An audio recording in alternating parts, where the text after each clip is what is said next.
Greetings, everyone. Pete Pardo here from Sea of Tranquility. Welcome to another episode of Friday Morning at the Fun House alongside Mr. Fun himself, Martin Popoff. What's Yes, going on, morning, Martin? sir. Yes, looking forward to this one. Very cool. Any day talk about Ted Nugent, especially in the fall hunting season, all that kind of stuff. Ted's probably off somewhere. We're not going to hear from him for a long time, but it's pretty cool. Yeah, talking some Ted in the fall. Yeah, in the fall, it's chilly out. He's probably got his big jacket on and he's prowling around, doing what Ted does, right? That's what Ted Yeah. does. So last week we talked about the goofy Ted Nugent songs, best and worst. Today we're going to talk about the heavy songs. So we're more concentrating on those cranking guitar riffs and crazy guitar solos and heavy rhythms and all that kind of stuff. And we're kind of looking past lyrics and kind of silly arrangements and things like that. The ones that the rockin' songs, the heavy songs.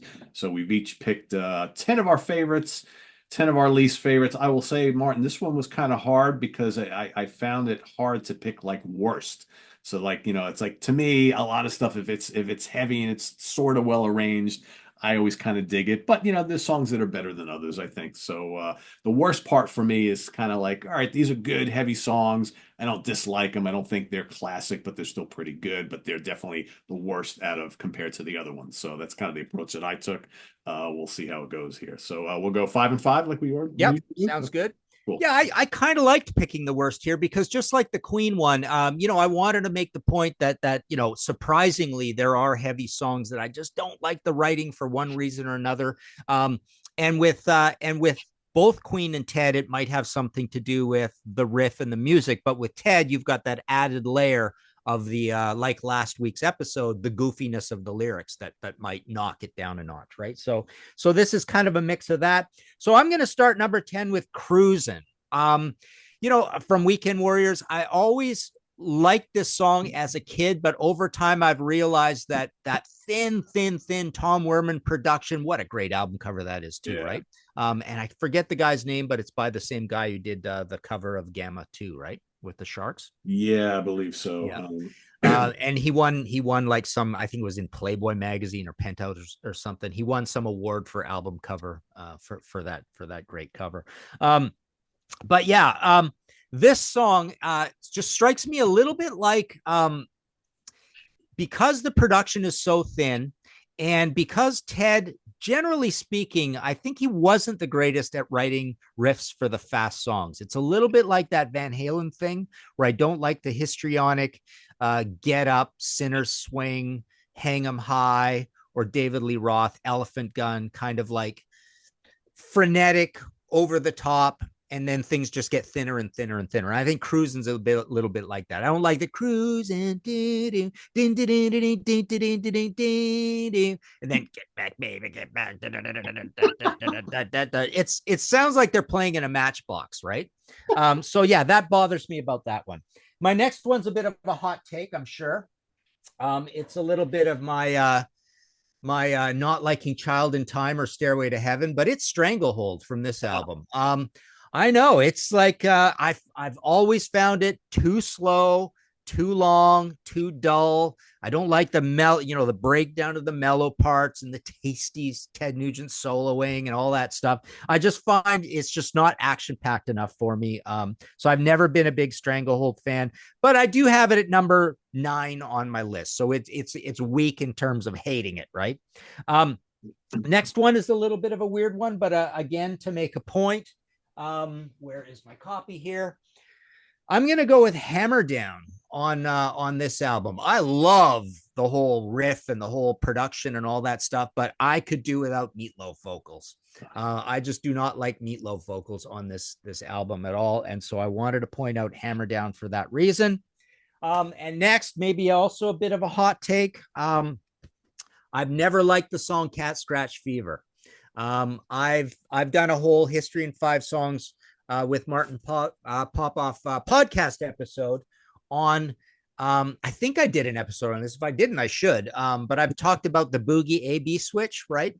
The fact that when American metal was evolving, there were a lot of these songs that seem to Strutter is another one by Kiss that does this, where they just seem to fall back into an old time Chuck Berry rock and roll sort of feel. And that's what you get in the verse of Cat Scratch Fever. And then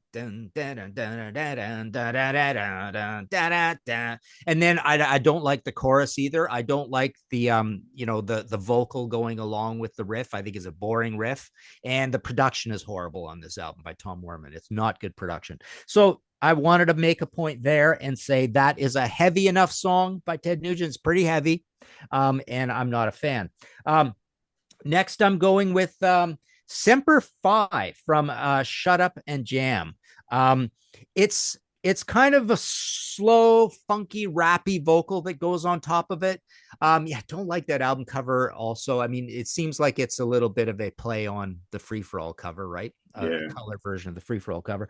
But no, this one I don't like when Ted does anything that has a little bit of that slower, funkier thing, and then he lapses into kind of a rappy, sing-songy vocal. So I'm not a big fan of that one from that album. So there's my 10 through 6. All right. Get my stuff out here. Where the hell is my Detroit muscle? Did I not grab my Detroit muscle? Yeah, it's around somewhere. Anyway, so my number 10, I'm gonna go from the Music Made Me Do It album. The Music Made Me Do It, the title track. I think so, a lot of my picks are like, okay, this is Ted trying to be heavy, but the songs just aren't all that good. They're just not that memorable. The riffs aren't that memorable. And that's one of my, I find that this album has a lot of these. It's just like, Ted trying to be relevant again. And like, I can still be the rockin' Ted Nugent, but the songs they just don't really do too much. It's fairly heavy, but just being heavy, it's just not good enough. So that's my number 10. My number 9, I'm going to go to the Love Grenade album, Aborigine. Again, it's good. It's heavy. It's not one of the better songs on here for me. It just doesn't kind of grab me enough. The riff is okay, but it's nothing spectacular. He's got better on this album. That's my number 9. My number 8, I'm going to go to the Penetrator album, Knocking at Your Door. Some of these 80s albums, that there's a handful of them that came out one after another, where Ted is kind of like trying to figure out where he fits in hard rock and metal and my hair metal and my gritty 70s stuff and my what am I doing here? And I find that some of these albums they're not that heavy. And then when he does do some heavy songs, they're like, okay, again, it's just an excuse to try and be heavy like I used to be, but doesn't really work. Knocking at Your Door, not overly memorable. It's okay. It's nothing spectacular. Kind of a poster child from the 80s for me is an album that should be great because it's got a great lineup. Dogs shaking their collars like crazy behind me over here. This is an album that on paper should have been really good. And I remember when it came out, I was very disappointed in it because the production's not that good. The songs are okay. They could have been better. I'm going to go with Tail Gunner from the Nugent album. Again, it wants to be heavy. It's got that attitude, but the production fails it. The riff is okay, nothing spectacular. Carmine's drums are kind of like they're not impactful enough, so it kind of falls flat. And my number 7, I'm going to go from the Detroit Muscle album. I'm going to go with Born in the Motor City. Again, enough. We know you're from the Motor City. We know it. We've got it. And this song, again, trying to be this tough Detroit kind of attitude all over again. It's not really. It's okay, but it's nothing spectacular. So that's my number 6. Cool. All right. Next, I'm going with Funk You from Love Grenade. It's all this song about how he went to the University of Funk, and then the chorus, he's just screaming away, "Funk you, funk you." No, really, no, really. That sort of thing, right? And again, it's like a double bass speed metal song, and it just doesn't really fit Ted's style. It's a super heavy one. So my sort of approach with this list is that I wanted these songs to be significantly pretty heavy, right? And this is probably the heaviest song on the album. And again, I just don't like when Ted does these super fast songs. They usually don't work out. Next, I'm going with Thunder Thighs from Penetrator. it's again this sort of rappy vocal. It's over kind of like a free for all rhythm. Ted singing it. It's a comedic lyric sort of thing, but it is a fairly heavy song on Penetrator. But it's in that heavy zone where I don't feel like when he does sometimes these slow funky songs kind of like really lack hookiness to them. Next, I'm going with Painkiller from Little Miss Dangerous. Again, it just doesn't fit. It's a little bit too heavy on that album. I think this album is quite good. I've always thought that this album kind of and Penetrator. I'm kind of a fan of both of those, and not the one before, not the one after, because I feel like he more or less manages to sell this hair metal slash Night Ranger, Sammy Hagar, 1982 pre-hair metal sort of glossy production sound.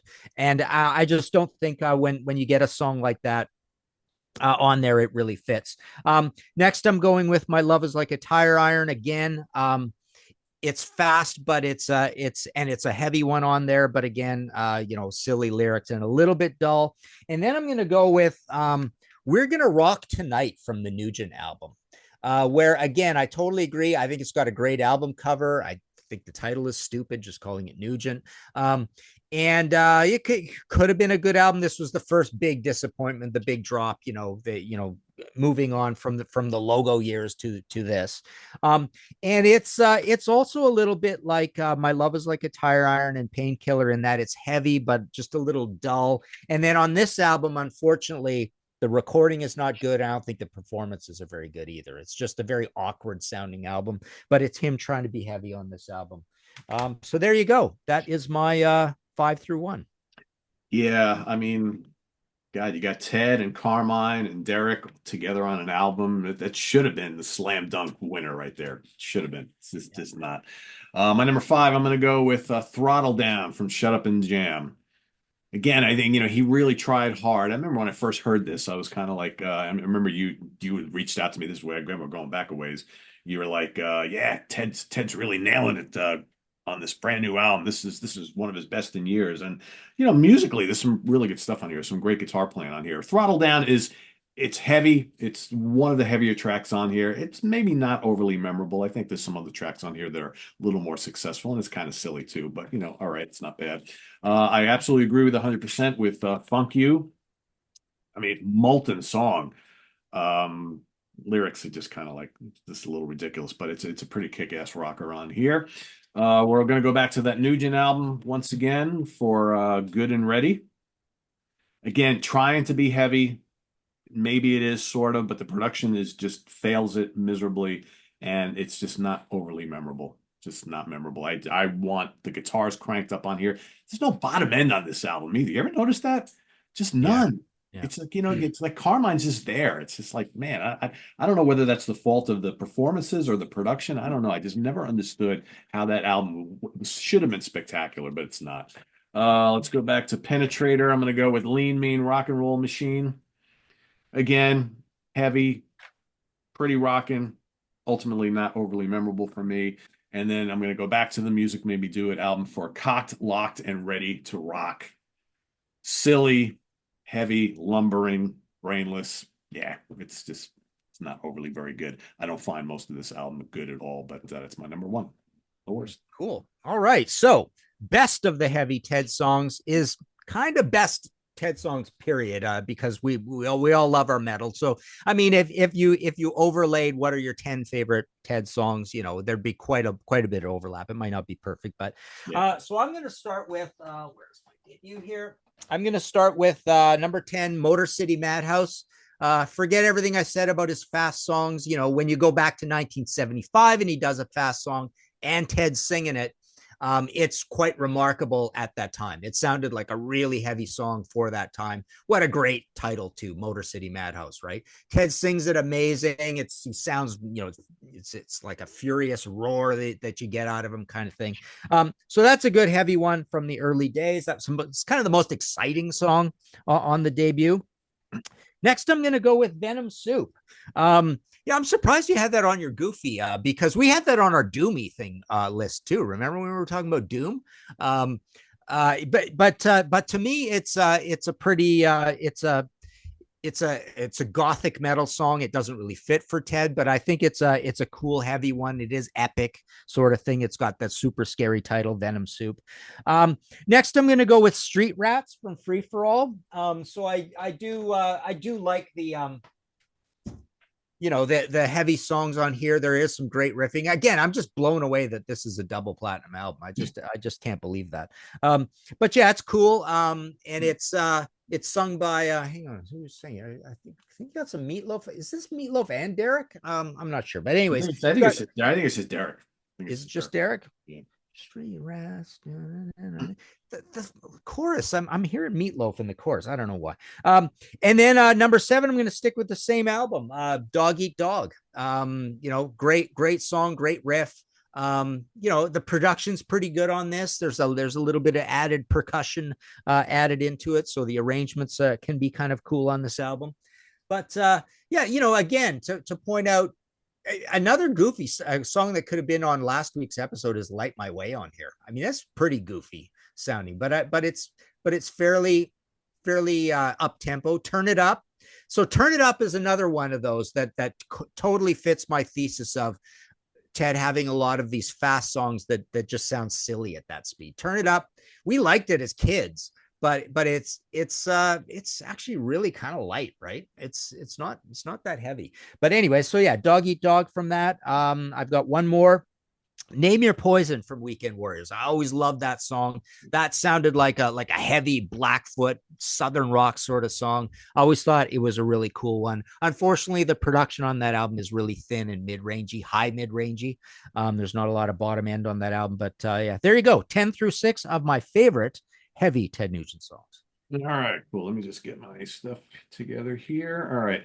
So this was kind of difficult because again, you basically stated it perfectly. It's like this is essentially could very well be our 10 favorite Ted Nugent songs. So I think, we probably gravitate towards the heavier stuff. I think I might have a song or two that would be in my favorite 10 that's not making this list because it's maybe not as heavy as some of the other ones. I tried to really hone in on the heavy ones, but there's a couple that don't quite make the cut. Maybe I'll mention them at the end. But so I'm going to go my number 10 with the title track, "The Screen Dream."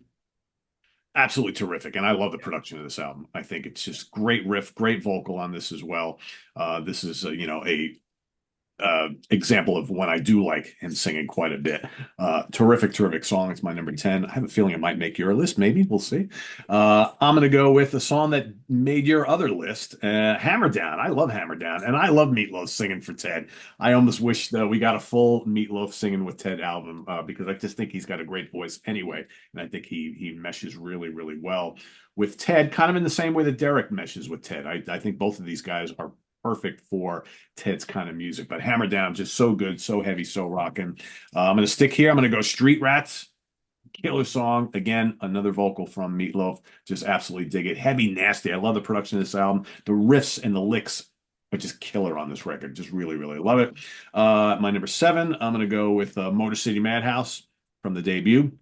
One of a few really, really great songs on here with great riffing, heavy. This album's got bottom end, which I really like. Just so good. And then back to Free for All for Writing on the Wall. Terrific. Just full of piss and vinegar. Killer licks on there. Again, I love Ted's guitar tone is just immense on this album. I always wonder why I never picked this as my favorite Ted Nugent album, Martin, because I generally go to the debut and then this is always my number 2, and I'm like, why is this not my number 1? It probably should be. I don't know, maybe someday. Writing And on the Wall is such a cool, like almost Southern rock song. And then Meatloaf can sound kind of Southern, right? With that twang in his voice. You could really make the case, as I've often done with BTO. I mean, BTO is so Southern rock. But you could almost make the case that you could pick a lot of Ted Nugent songs and put together like the ultimate Southern rock album. right? Yeah, especially from this time period. I think all the way up to, including State of Shock and Weekend Warriors, certainly on Cat Scratch Fever, and even a few on here. There's a bunch of songs that totally fit that like kind of like heavy Leonard Skinner, Molly Hatchet, Blackfoot style, right? Yeah. Just that's where they sound like the where they came from. And that's Yeah. one of them. So yeah, that's my 10 through 6, writing on the wall, number 6. Okay. Well, I have left off Scream Dream and Flesh and Blood because I want to make an amazing point, but I do love those songs. I love the production and the crazy, distorted vocal on Flesh and Blood, but both those songs are absolute classics. To be fair, now that I'm thinking of those songs and running them through my head, they probably would have infiltrated my 10 through 6. I probably should have had them in there. But I wanted to make a point with my 1 through 5, and I totally believe this. It's not a false point. But 4 of my top 5 are all from Craveman and Love Grenade. I just love these albums. These are pretty much my 2 favorite Ted Nugent albums. I would put Scream Dream and State of Shock next. Those would be my top 4. But I'm gonna go with Raw Dogs and War Hogs from this album.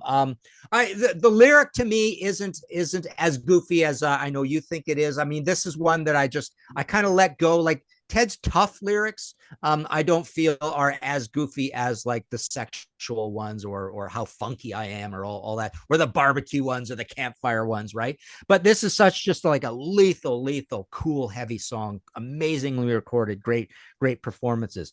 And along those lines, my number 4, Still Raising Hell from Love Grenade, same kind of thing. Just a balls out heavy killer performance, great vocals as well, and just a really good heavy song. And then sticking with Love Grenade for my number 3, Broadside from this album, a late track on here that people should check out. It's way up into track number 11 on this album, and it's so classy, so stylish. It's just got this amazing groove to it, and the way the lyrics sort of dovetail in with it, and just the whole idea. It's a pretty serious song. And then back to Craveman for Change My Sex. You'll never change my sex, says Ted. So it's a song all about that, but it is literally, it's got to be his best riff he's ever done. It's just so killer. It's just that down, down, down, down, down, down, down. It's got this minor thing going on and then kind of going over the bar. It's just, and again, just such a, and then it goes into the verse and it's kind of melodic, but it's just so lethally heavy. And I'm going to go back to, for my number 1, I've always called this my favorite Ted Nugent song, Paralyzed from State of Shock. I just love the way that whole thing's put together. The production, like you say, is a little weird on this album, but it's just such a heavy Ted song with an extreme vocal. Just always loved it.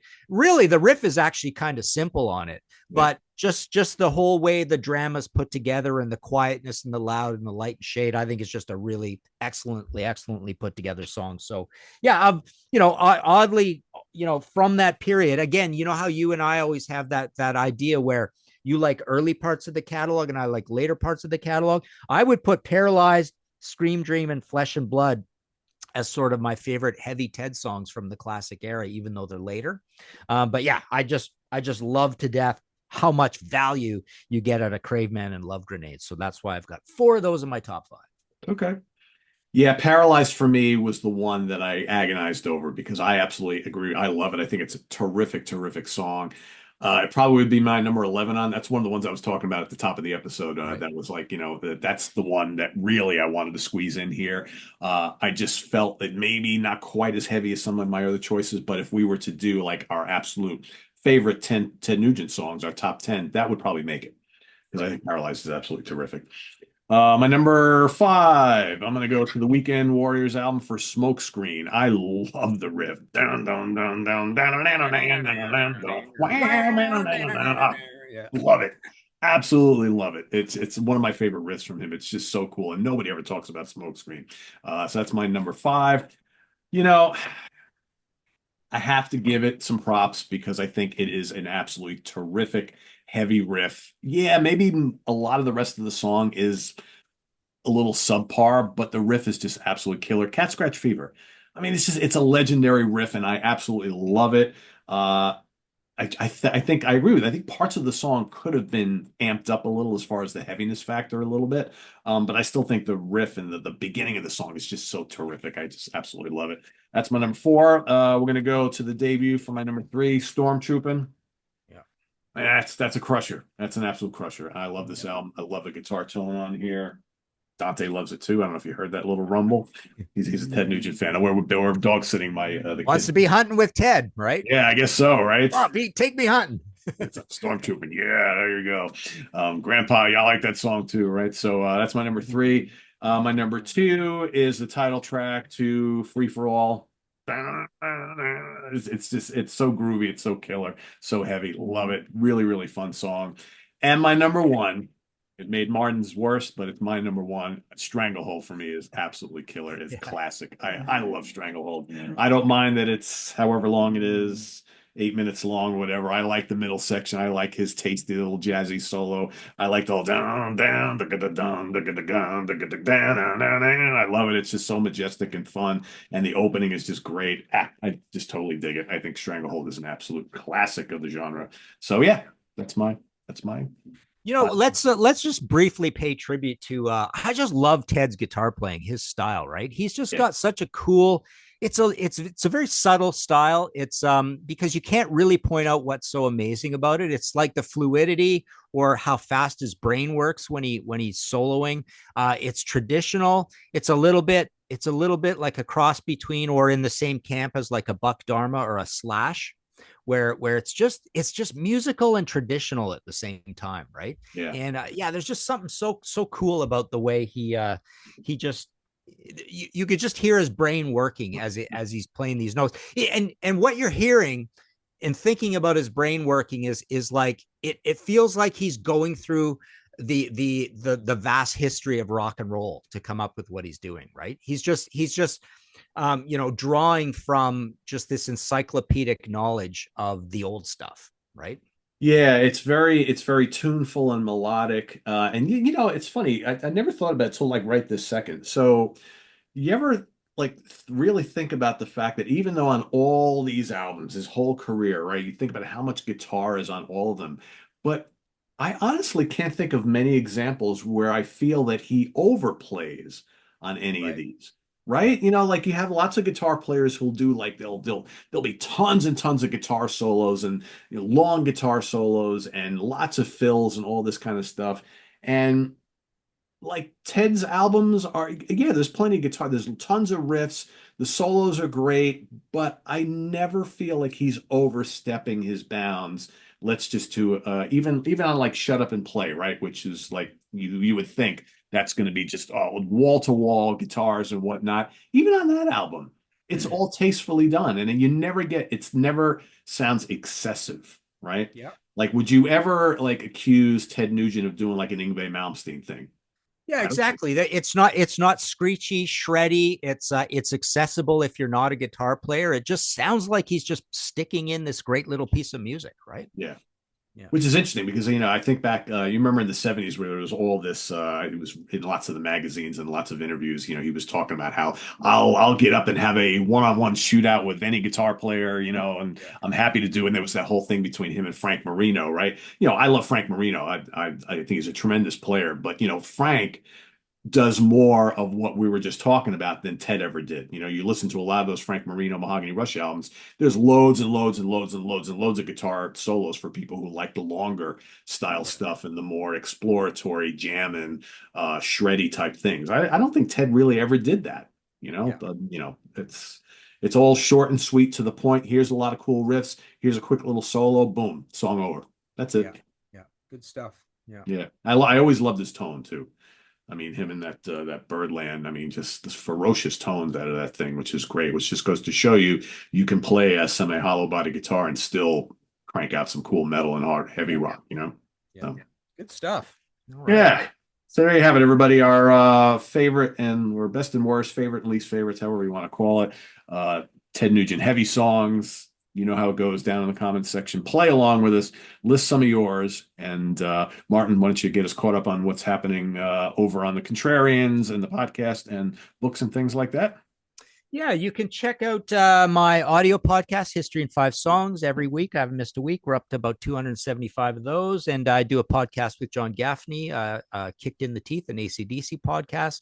We got the Contrarians. I've got more of those reliving old reviews as a useless tool of confusion going up all the time. Um, where we look at an old review and kind of react to how they did with that review from the What's been day. the most eye-opening one for you that you've done so far? Where Oh man, you go back and look at that original review and you're like, that was well, so I'll tell you the trend that I the most eye-opening thing or the most interesting thing of doing this is how often, like, in the early days they had to compare something to Grand Funk, right? And you also and then it's funny when you see them compare something to a band that everybody's totally forgotten or whatever. But yeah, you get comparisons to MC5 and the Stooges and the Yardbirds and all this. It's really funny seeing that. And then I like, that they say, this band is not going to make it, and then of course they become massive, sort of thing. So yeah, it's been a neat exercise. But yeah, we've got that. And a fair number of recent books. Recently, we got the two Genesis panel books, the Judas Priest panel book, and the redone version of the David Bowie book. Cool. Sounds good. So, happening here on the channel, we got Ken Golden, the Professor's Picks, coming up in just a few short hours. So stay tuned for that. We've got tomorrow is Jamie Laszlo and the review crew. So tune in for some more new releases talked about and discussed by Jamie and his new crew, because we change the crew each and every time. And then ranking the albums will be happening on Sunday. So stay tuned for all of that. Visit us on the web at www.seatranquility.org. We're on Facebook. We're on YouTube all together all the damn time. For Martin Popoff, I am Pete Pardo. Enjoy the rest of your Sunday and weekend, Saturday and Sunday, everybody. And we'll see you soon here. Take care. Bye-bye.